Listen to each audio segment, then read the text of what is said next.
Yeah, I'm just thinking since they're filming, we should probably start on time. And I'm just gonna, there's Keith Okay. and Mary. Just let me get the stuff cut out. Is that okay there? Is that in your way? Okay.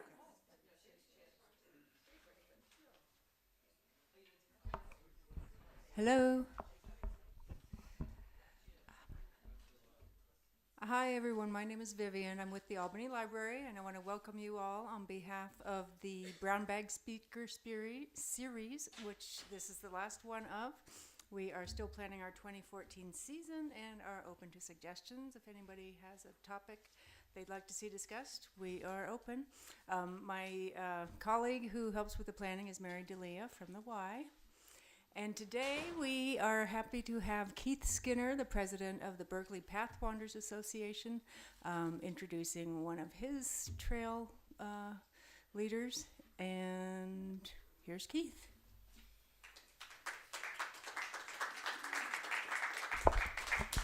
And I wanted to thank Vivian and the library and the Y for inviting us to be here. To tell you about us, about the Path Wanderers, I wanted to take you back in time a little bit.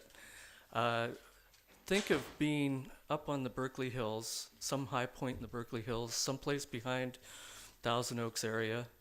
It's 1907, and two men are sitting up at the top of the hill trying to picture the land in front of them. One is John Hopkins Spring. He's the man who owned that land. And the other one is the man he hired to lay out Thousand Oaks, which is Mark Daniels. And they're looking down at the landscape in front of them, which is mainly ranch land, a scattering of oaks and clumps of oaks, and a few rough country lanes. And they're trying to visualize what Thousand Oaks is going to look like in 10 years. Because swarming over from San Francisco after the great earthquake are thousands upon thousands of people looking for a safer place to live. And one of the biggest places they came was here in Berkeley. And these guys are getting ready to do the last big development that was done in the Berkeley Hills. So they look at the contours of the land and say, let's build the roads along the contours of the land, but we're going to need to get these people down to the streetcars. There's no streetcar there yet, but at Vine and Shattuck in Berkeley is the western terminus of the SP line, and John Hopkins Spring is going to talk them into blasting through that hill and putting in the Solano Tunnel and running the line to Solano Avenue.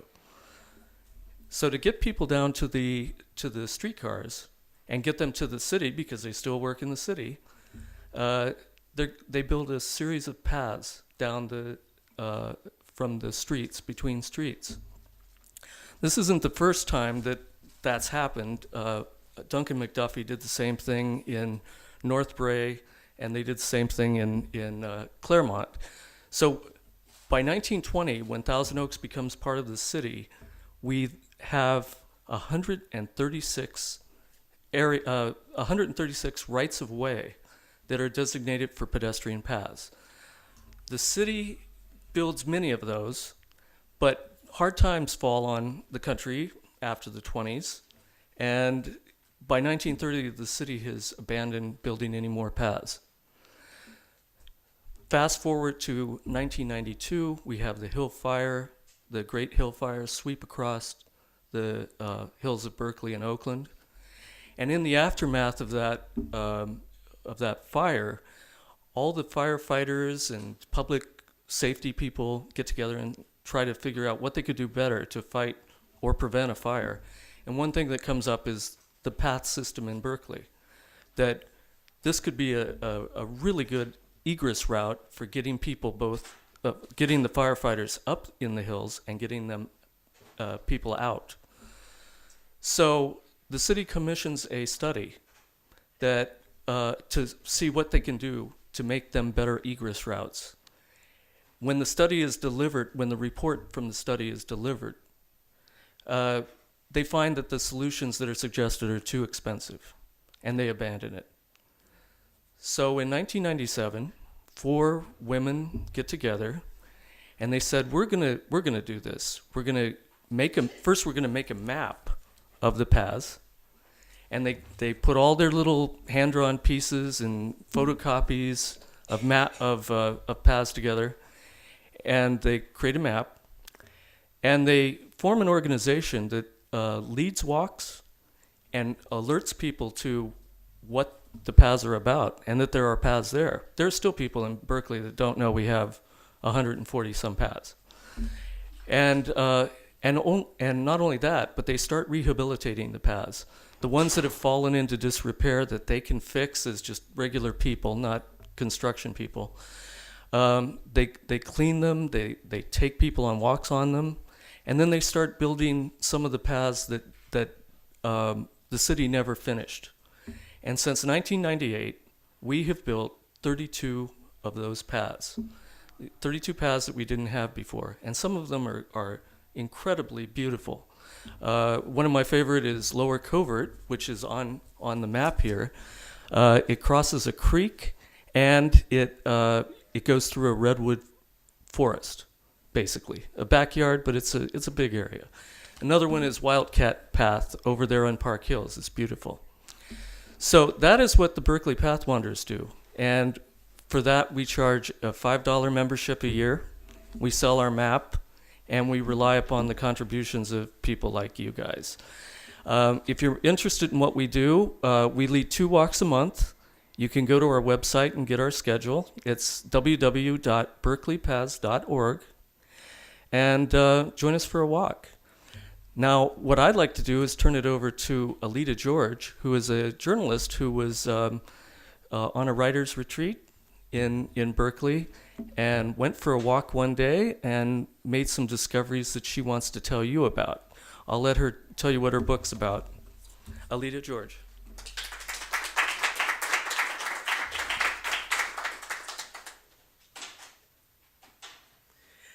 Thank you, Keith. That was a great introduction. And thank you also, Mary and Vivian. Thanks for having me here today. I'm just going to start. I'm writing a book about Ina Coolbrith, the state's first poet laureate, and also the first poet laureate in America, the first state laureate in America. So I'm just going to read a recite a poem that she wrote in 1868. It's called Siesta.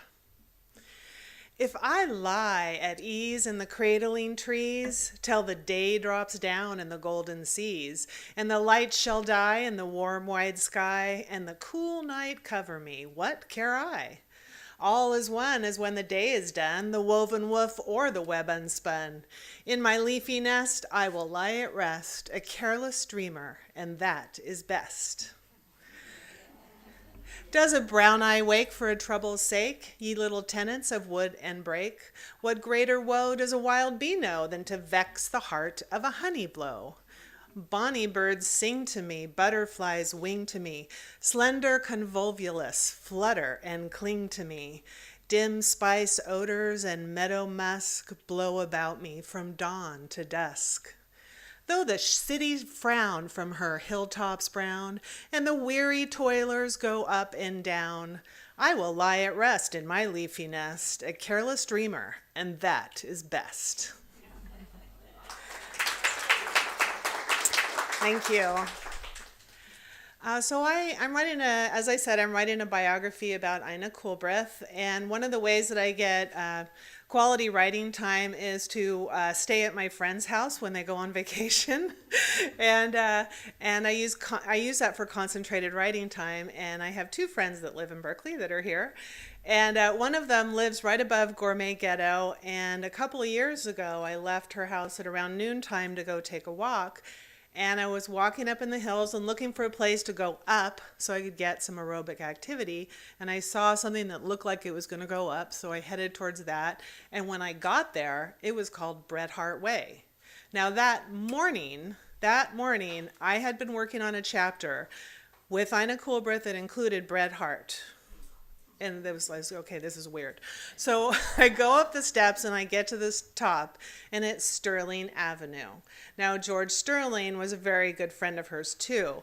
And then I just kept walking that day, and I found Keeler Path, I found George Sterling, I found Bret Hart, I found Charles Warren Stoddard, and I just kept walking among Ina's friends. And at the end of the day, I got to Parnassus Road, which is where the poets and the muses played together in Greece. And so that was my discovery of the paths in Berkeley. So there's this cluster of writers who are Ina's friends who are in the hills, and I kept going back to do this writing retreat at my friend's house. And since Ina wasn't up there, I would recite, I read her I recite her poetries at events. So I would practice, like the poem I just read while I was up in the hills.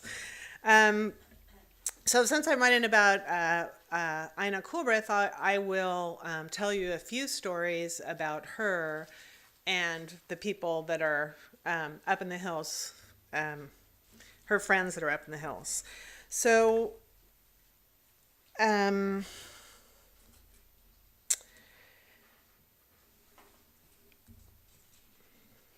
just gather myself here for a second. I'll give a really brief bio of her, and then I'll read a little bit of my book in progress, and I'll leave a little time for questions as well. So Ina Coolbrith was born Josephine Donna Smith in Nauvoo, Illinois in 1841. She was the niece of Joseph Smith, the founder of the Church of Jesus Christ of Latter-day Saints. Her father, Don Carlos, died when she was 4 months old, and her mother became Joseph Smith's sixth plural wife. There's a story there, and that we're not going to go there today. After Smith died, Ina's mother didn't follow the Mormons when they went to Utah, but she remarried and came to California with her husband. She remarried William Pickett, and they came to California. Ina published her first poetry in the Los Angeles Star at 15 years old. And I am accelerating the story. She married and divorced her husband after he tried to kill her with a 6-shooter. She changed her name and moved to San Francisco at age 21 and became a regular contributor to Overland Monthly, which was the West's first critically acclaimed literary journal. It was edited by Bret Hart. And Siesta, the poem that I just recited, was in the 3rd issue of that journal. What was Ina like? She was smart, she was witty, she had 2 years of high school, she had dark brown hair curly that was piled high up on her head. She was tall, very well built. Her niece described her as a woman of strong feelings, strong loves, and bitter hates. In her life, there were no pastel colors. Every hue was vivid, striking, and vital. Bret Hart called her the pearl of our tribe. When Joaquin Miller met her, he quoted Alfred Lord Tennyson, "A daughter of the gods, divinely tall and most divinely fair." Charles Warren Stoddard wrote that she could have been mistaken for a daughter of Spain. Even the rich contralto voice, the mellifluous tongue, and the well-worn guitar were hers. Everything, in fact, save the stiletto and the cigarette. So Charles Warren Stoddard has a path up in the hills. He was a poet and a travel writer. His path is between Grizzly Peak Road and Miller Avenue. He lived on Russian Hill near Ina when they were in their early 20s. And their favorite pastime was to take a streetcar to either Fort Point or the Cliff House at low tide, where they would collect shells and kelp and sea stars. They cooked coffee and pork chops on an open fire, and they recited poetry to each other. Charlie was gay, and after several awkward and painful years, Ina did come to accept that, and they became best lifelong friends. Bret Hart, Ina, and Charlie became known as the Overland Trinity. it was actually a criticism. Today it's thought of, they're called an Overland Trinity, but at the time it was actually a criticism. A critic said, certainly somebody else can write poetry beside the three of these people, because Hart filled the pages with their poetry. And Ina suggested that he use somebody else's poetry, and he told her, "I edit the mag, madam. When better stuff comes to me than yours, never fear that I shall fail to take advantage of it." So here's a little story about Bret Hart, who has had those original stairs that I found. That was Bret Hart Way, and that's off Euclid, by the way. So in May 1869, on the day that San Francisco was celebrating the meeting of the Transcontinental Railroad, the rest of the country was celebrating on Monday because it was delayed, but San Franciscans had planned all these events, so they said, well, let's just go ahead with Saturday. So Bret Hart knocked on Ina's door, and he wanted her to go with him to Telegraph Hill, because Stanford was going to, anyway, to Telegraph Hill to celebrate the meeting of the rails, where his poem was going to be read. She was doing chores, and she said it was Saturday. She was doing chores. Women had a lot of chores, and she said, "I can't possibly go." And he said, "I'll help you when we come back." So she said, okay. So they went up there, and Governor Stanford gave a speech, and he read Hart's poem. And the culmination of the event, they were going to blow up Blossom Rock, which was a navigational hazard in the bay that they really needed to get rid of. And so they blew it up with dynamite, and they were going to do it on that day so that it would be kind of this exciting thing to happen. And so they all waited for it to happen. Word was sent, the fuse was lit, and basically there was a little splash. And so Bret Hart said to Ina, "Just the flash of a dolphin's tail. Let's go home. It wasn't worth the climb." And back at Ina's house, Hart donned an apron and helped her shell peas, whole strawberries, and put on dinner. And then Joaquin Miller was another friend of Ina's, who has a street named after him in the Berkeley Hills. And he was when he came to San Francisco and first met Ina, he was on his way to England to make a name for himself as a poet. At the time, his name was Cincinnatus Heiner Miller. And when he arrived, she took him around to meet the editors and introduce him to other writers in San Francisco, and suggested that he change his name.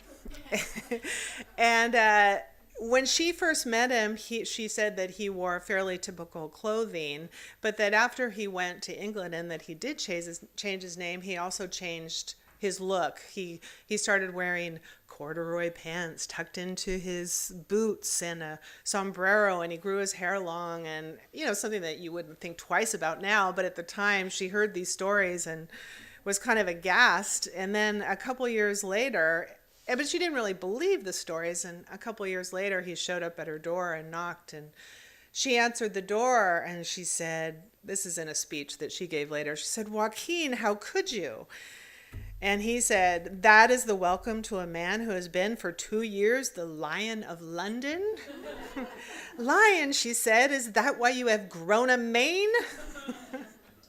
So he invited her to the theater that night, but she refused to go unless he went to the barber.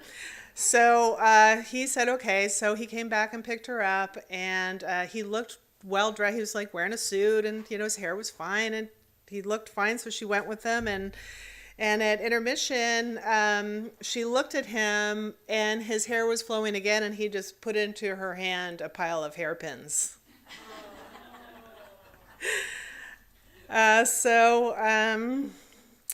So going back to Ina's bio, she was well on her way to building a career as a poet and becoming a very well-read poet. And her sister died, and on her sister's deathbed, Ina promised to raise her 2 children.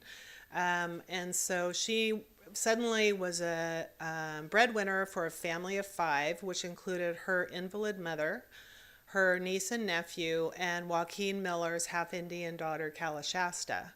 And so Ina took a job at the Oakland Public Library. She was Oakland's first public librarian, and she worked there for 20 years, and her hours were basically 6 a.m. in the morning until 7 or 9 o'clock, depending on what year we're talking about.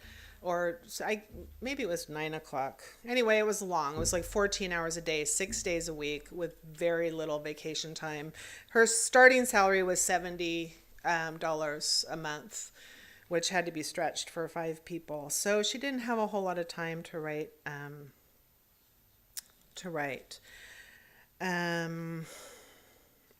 She did she was good friends with John Muir, who was in Oakland at the time. And so here's just a little bit from my book. She had just started working at the library. On a warm Sunday afternoon in February 1876, John Muir and artist William Keith took Ina out for a Sunday carriage ride. All that is really known about their outing comes from 2 sentences in a letter that Ina wrote to Stoddard. John Muir and Keith, who is delightful, were over a Sunday or 2 ago and took me for a long drive. I had a most delightful time, for the day was superb and Keith in one of his wildest moods.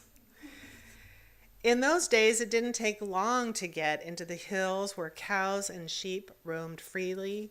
Keith painted the East Bay Hills frequently, and in his paintings, cows slosh through streams that flow near large sycamore trees, horses traverse trails near large oaks, and friends repose on a grassy meadow for a picnic. It is probable that Ina and her friends had a picnic that day, and we might glean a sense of their meal from a recipe that Ina contributed to a cookbook many years later. She was asked to contribute a recipe to an upcoming cookbook, and she replied that all her family recipes had turned to ash in the 1906 fire, but that she would share a recipe for a meal that she would never forget. The setting should be, this is a quote, "a nook under the trees," and the meal should be eaten with a sauce of appetite acquired by a long tramp in the fields. The menu should include old-fashioned homemade salt, rising bread, fresh butter, young green onions just pulled from the soil, and watercresses fresh from any washed in the brook. For the beverage, she suggested vintage of Adam, cold, clear, and sparkling from brook that grew the cresses. At the end of the recipe, she added, "Good anywhere, but best in California." So she worked 70 hours a week at Oakland's Public Library, and which she actually called the Inferno. Sorry to you librarians out there. But it's because it took her away from what she wanted to be doing, which was writing poetry and having a literary career. But she did mentor thousands of young people, and her most famous mentorees were Jack London and Isadora Duncan. And Jack London was just a little boy of 10, a little lad of 10 when he first started coming to check out books, and he had to keep his head down when he first brought the books to her table because you were supposed to be 14. And so he'd have his mother's card and kind of pretend like he wasn't really doing it. And but he was quite a reader, and he used his mother's cards, his sister's card. Everybody in the family used all their cards and just kept checking out and reading books. And one day he asked Ina for a book on Pizarro, and she retrieved it from the shelf, stamped it, and told him it was a fine choice. And London would remember the moment for the rest of his life. Years later, after he had become the more famous writer, he told her what her words had meant to him. And this is a quote from his letter. "Proud. If you only knew how proud your words made me. Do you know you were the first one who ever complimented me on my choice of reading matter? Nobody at home bothered their heads about what I read." And that's the end of the quote. As a boy, he named everything in adjectives, and he named her Noble. Even though at the time he didn't know who she was, he didn't know she was a published poet, but he wrote in his letter, "No woman has so affected me to the extent that you did." After 20 years at the library, she was fired by the board of directors and replaced by the nephew that she had helped to raise. She didn't publicly accuse her nephew, Henry Peterson, of taking her job, but in a letter to Charlie Stoddard, she said, "If God ever put a snake's heart and nature in a human body, that body is Henry Peterson's." Shortly after leaving the library, in April 1998. That's another century. In April 1898, Ina joined poets Edwin Markham and David Lesser Lazinski and painter Edwin Russell for lunch at Joaquin Miller's house in the Oakland Hills at the Heights. A reporter was on hand to write about the outing. At 52, much of Ina's dark hair had turned gray to match her eyes. One reporter described her as having an eloquent eye and tender, half-sad mouth. Miller's complex at the Heights included 4 whitewashed cabins. One was used for dining, another was he worked in, another was for his mother, but the largest house was for his gardener, which tended all the roses that he had up there and all the trees that he was continually planting, including orchards. So Miller greeted and welcomed his guest and probably showed off his roses because it was April, so they were probably blooming. And for those of you who are rose lovers in here, I've included the names: Blushing Cloth of Gold and Fragrant Jacquemineaus. I don't know if I'm saying that right. And La France Tea Roses, if anybody knows their roses. So they went to the dining cottage, and they had roast goose and claret, and they read poetry to each other and read articles to each other. And then Miller took them around to his writing and sleeping cabin, where cards, letters, and photographs covered the walls. Saddles, bridles, and lariats hung from the rafters. Bear rugs covered the floors, and the pelt of an extinct Rocky Mountain woolly horse covered his bed. When someone asked him why he didn't keep books in his room, he said, "To hell with books. When I want books, I write them." So Miller offered to demonstrate his famous hoodoo rain, which was something that he did for his guests. And so he had 3 bear paws hanging from the rafters with strips of otter and coyote fur. And he claimed that the paws had come from a 3-legged bear. And he closed the curtains and told each guest to take a paw and told them to pull. And he chanted a Native American song. And then the rain fell on the roof. At first, and then he said, "It is big medicine if you work it right. It never fails to make rain." Maybe we should try it. But he did fail to mention that Yan Noguchi, the young Japanese poet who was staying with him at the time, had been trained to turn on the sprinkler system that made Miller's hoodoo rain. And the very first poem that Ina published after she left the library was La Copa de Oro, which is the Spanish word for the California poppy. It wasn't California's state flower yet, but she left the library. La Copa de Oro was published shortly after her trip to the Heights, and I like to think that on her cart ride down the hill, and when the shadows were long and the hills were full of wildflowers, that she was inspired to write La Copa de Oro, which was published the month after she was there, and is the poem that represents her on the poetry walk on Addison. If you're there, you can see her poem at the very top of the walk. It's the second poem at Shattuck. Let's see. We're doing on time.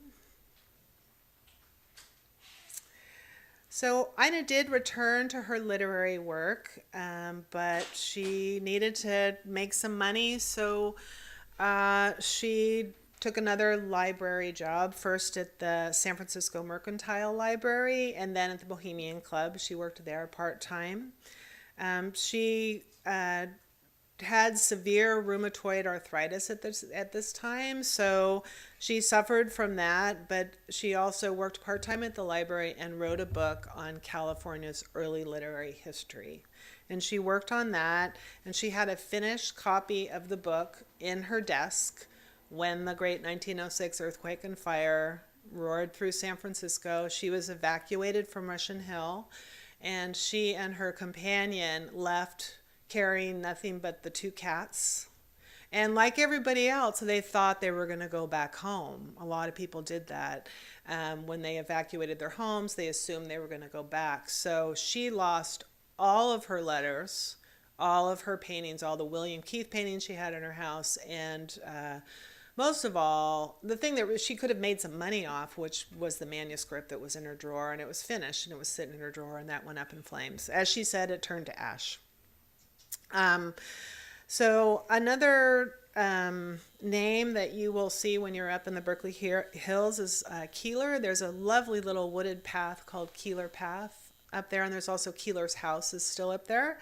But Charles and Louise Keeler were friends with Ina, and they were 30 years younger, but they had become good friends. And after the earthquake, Louise Keeler wrote to Ina, "You are in my mind and heart constantly, and I long to see you and talk over your future with you and help you if I can."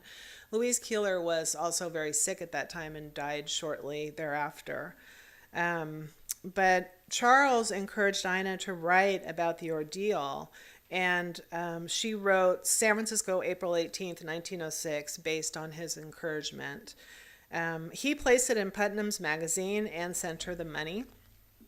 He asked her for more poetry and sent her more money. And what she didn't know was that Keeler was gathering private funds from artists and other writers and friends to basically encourage her to continue writing, and he kept a careful log of it. And Mary Halleck Foote sent $50. The local artist Ann Bremer sent some money, and she sent $35, and others sent $10 and $15, and he kept a very careful record of it and sent her the money, which was very sweet. And prior to the earthquake, Ina also encouraged Charles Keeler to write more prose.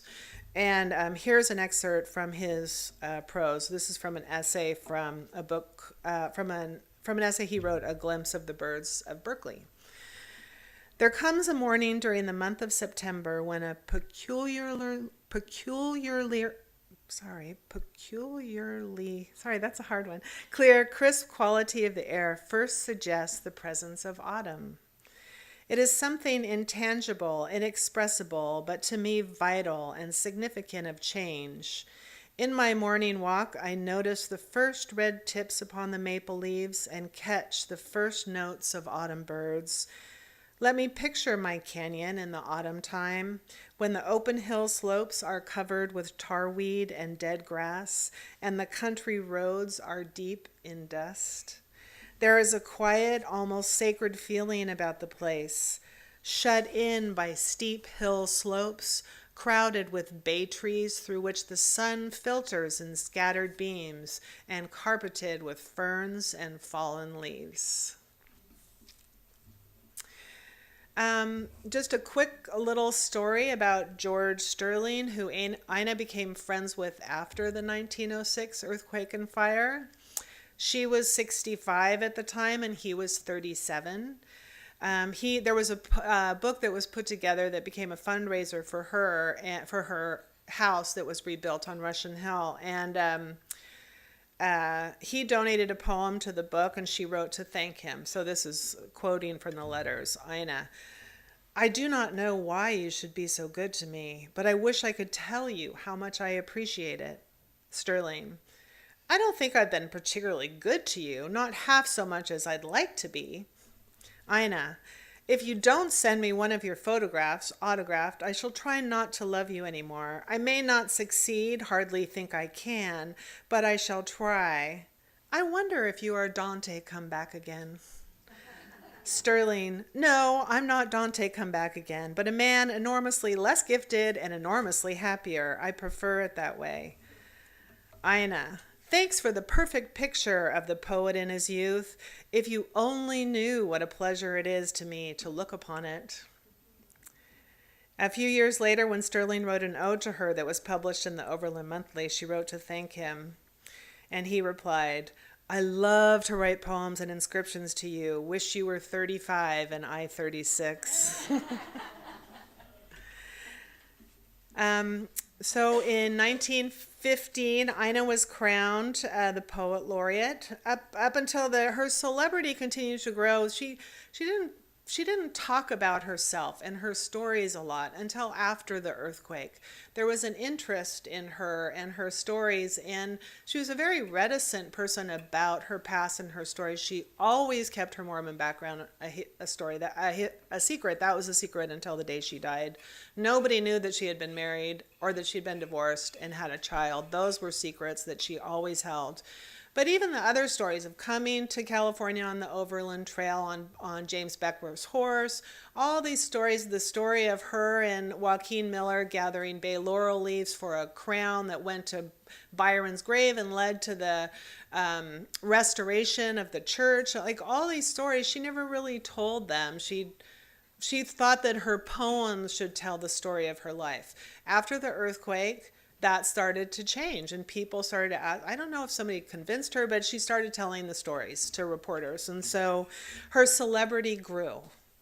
And in 1915, she was crowned California's first poet laureate at the Panama Pacific International Exposition. She was 74.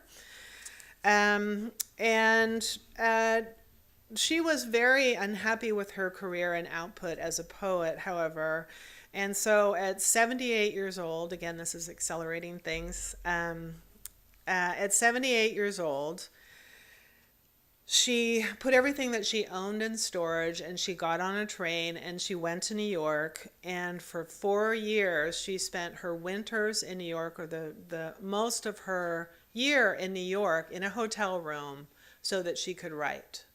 And it was cheaper for her to come home on the train than it was to find a summer place on the East Coast. But she found that she could write, and she wrote about California during those 4 years, enough poetry for a final book that was published after she died. So she died in Berkeley, actually, on February 29th, 1928. So when I found all of Ina's friends commemorated in the Berkeley Hills, I was a little surprised that she wasn't up there as well. I learned later that in 1866, the College of California had decreed that Berkeley streets running north and south should be named after men of science, and that the ways running east and west were named after men of letters. But still, Ina was the one that was asked to write a commencement ode for one of the very first graduations of the University of California. And it was the first year that women were allowed to enroll in the campus, and I believe it was 8? I think it was 8. I don't have that written down right here, but they would start the next year, and she wrote a commencement ode, and a reporter noted how at that ceremony, the women attending were not required to take wall seats as they had in the past, but were invited to sit among the men. And Ina chose to write an ode to California. For California is a poem, she said. She believed that California was to be the Parnassus of the nation. She believed in California as a muse, basically. Ambrose Bierce reviewed the poem. He said, "It is one of the very best occasion poems we have ever read. There is not another person west of the Rocky Mountains, now that Joaquin Miller has gone away, that could have done better, but they are men, and Ina Coolbrith is a woman." She was invited back to write the commencement ode a few years later, when the first graduating class had women among the graduates.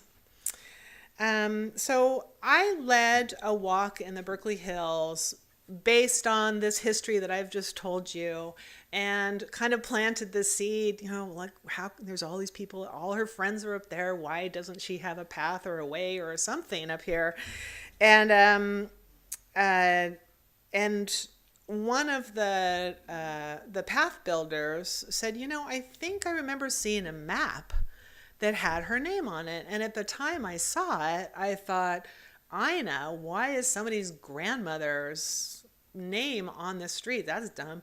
And then so she said, I'll see if I can find it and I'll send it to you. So she did find it, and she sent me a link, or not a link, she sent me a PDF basically of a map that she didn't know the resource of the map, and she didn't know the year of the map. But Queens Road, which is, I have the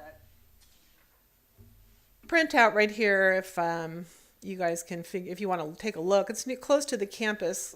Queens Road used to be called Ina Way. So they took it away from her. I don't know why. Let's see.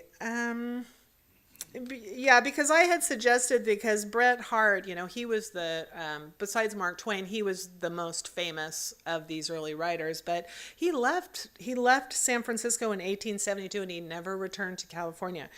But he does have a lane, a path, a way, and a road.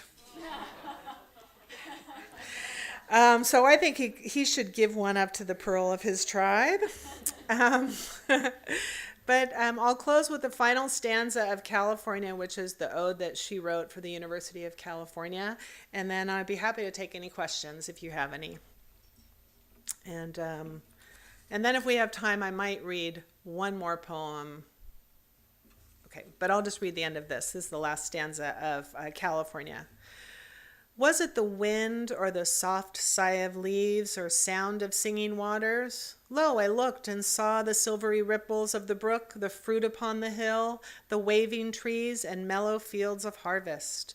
Saw the gate burn in the sunset, the thin thread of mist creep white across the Sausalito hills, till the day darkened down the ocean rim. The sunset purple slipped from Tamalpais, and bay and sky were bright with sudden stars. Thank you all for coming out today. I'm happy to take questions.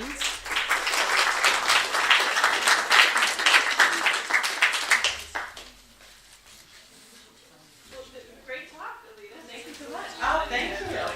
Introduced me anyway to a previously unknown heroine. And this is just strictly a technical, logistical question about her life. Are you suggesting that she basically lived in San Francisco the whole time, but she worked in Oakland? And if so, how was that commute done? And did she ever actually live in Berkeley? No, she never lived in Berkeley. She lived in Oakland when she was the librarian there. And she did commute for the first several months before she found a house to move her whole family. So she commuted by ferry. The ferry system was very strong at that time, and so she commuted. What she did in the beginning was she left her house in San Francisco on Monday morning, and she stayed at the library. She slept in a cot, and she was really depressed about it. Yeah, she slept in what she called the great barn of the library, and she cried at night because, she had this literary career that she was that was growing, and then she went to the library for like 70 hours a week, and she even slept in the library and didn't have lunch breaks or anything. Yeah, but then she found a house and moved everybody over. What were the grounds for her firing from the library after 20 years? I mean, that's pretty crappy. They just told her it was time to go. Because they wanted her nephew? They said there were some financial problems, and they said that they could only afford to have one librarian, and they thought that they would be better served by having Henry Peterson as a librarian. Yeah. There's a bit of a story there. Yes. What is your book going to be called, and how do you spell Ina's last name? Coolbrith, Coolbrith. And there is a biography that's been written about her. It was published in 1974 by a former librarian at Oakland Public Library. And her name's Josephine DeWitt Rhoda Hamill. And the book was printed in purple ink, so it makes it a little hard to read. But there's a really, really good Wikipedia site about her. Excellent site. The working title of my book has been Bittersweet Song. But kind of thinking recently that maybe Sappho of the West would also be good. So I'm not sure. Sappho of the West, because that's what Edwin Markham called her.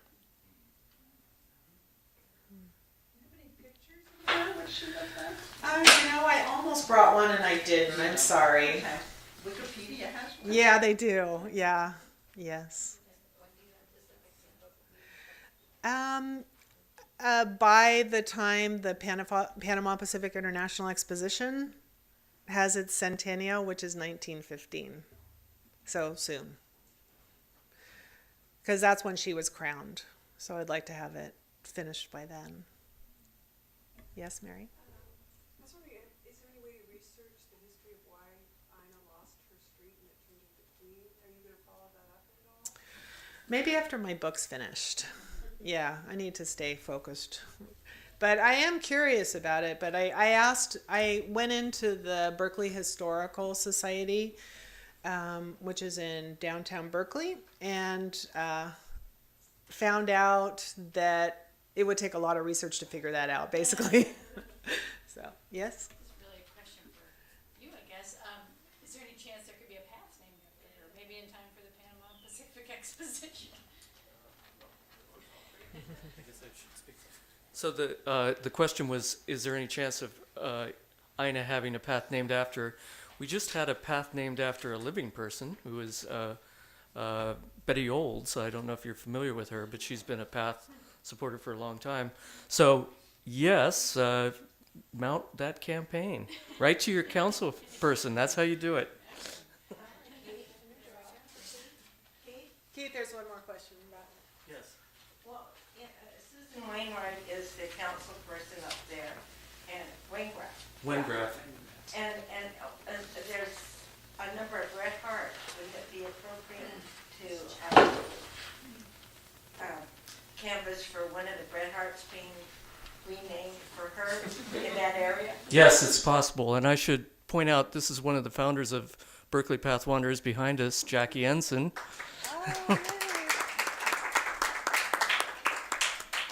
So, yeah. Yes. Who was ultimately the person responsible For naming the paths? City of Berkeley. Yeah, I thought you were going to give me a name, but yeah, the city of Berkeley names. And the engineering department. Right. the engineering department? Yes. Was responsible for naming, and they chose to name it after literary people, for the most part. That was a long time ago, back in probably early 20th century, I would think, that they decided that. And they didn't follow that convention completely. Milvia is named after a woman. That's the wife of one of the people that started the electric company in Berkeley. Well, we want to thank you both for coming. We have a little certificate. This is from the library and it's to the Berkeley Path Wanderers. So thank you so much for your work and so for your presentation.